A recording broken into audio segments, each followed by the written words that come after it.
Ladies and gentlemen, my name is Kaarina Lehtisalo and I am the writer of the history of NORDUnet.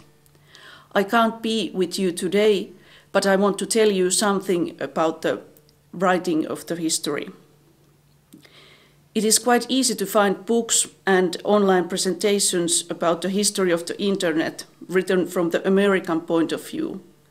But this is not the case with the European networking history. This is of course partly due to the fact that there is no European networking history, but histories, as many as there are European countries. However, there have been several European collaborations on networking during the years, NORDUnet of course one of them. When I was gathering information for the history, I was amazed to find out that European networking histories are not very well covered. Often it was hard to find out even the right year when something happened. A good example of this is one of the earliest European collaborations of the 1980s, the European Academic Research Network, EARN. EARN was established in the early 1980s, but when exactly? From different sources I found out that it was something between 1982 and 85. But there was at least a 3-year span. Because there was no literary source I could trust, I had to ask about the beginning of EARN from those who had actually been involved with EARN for a long time, and from them I found out the right year. So in many cases the people were the best source. There are of course documents, but they are not always available. And even if they were, it would take years for one person to find and read them all.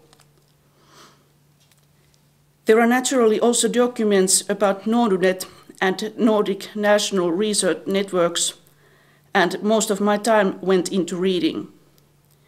Of course, I could not write about everything that had happened, but had to somehow concentrate on the milestones of the NORDUnet's history.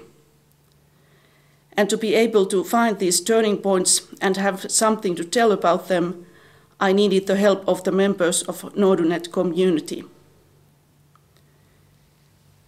Most of the interviews for the history were email interviews. This method had its benefits and drawbacks. I am sure I could have had better anecdotes with personal interviews, face to face, but traveling around in 5 different countries would again have made the project much longer. The most important thing was, however, that with email interviews I could gain more exact information, because many of my interviewers really did go through their personal archives and papers to be able to give me thorough answers. I must thank everyone that helped me during the history writing, even with short comments or providing literary sources. I could not have written this history without your help, so thank you very much. When writing a history presentation, years and dates are naturally important. And one really should find out the right dates to prevent the wrong information to live on. But of course, in many cases, there are no right dates and years. There are several. When did the original idea emerge, the planning period, the actual establishment of collaboration or building of a network, and the date when the actual operations began. So there were several dates and years one could mark as a beginning of something. That is of course also the case of NORDUnet's history, which has several phases.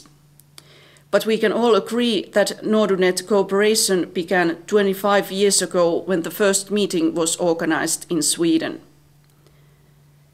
This history of NORDUnet is not a scientific study. I wrote the history especially to celebrate the 25 years of Nordic networking cooperation.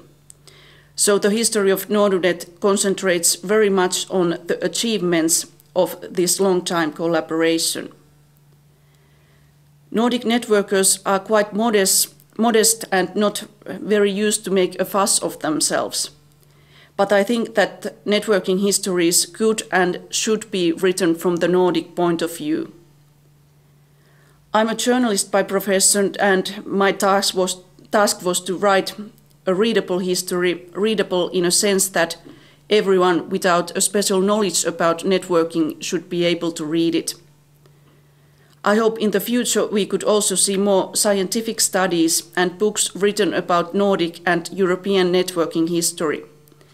Especially Nordic countries, which have been at the leading edge at the networking, should also be documenting the work done on this field.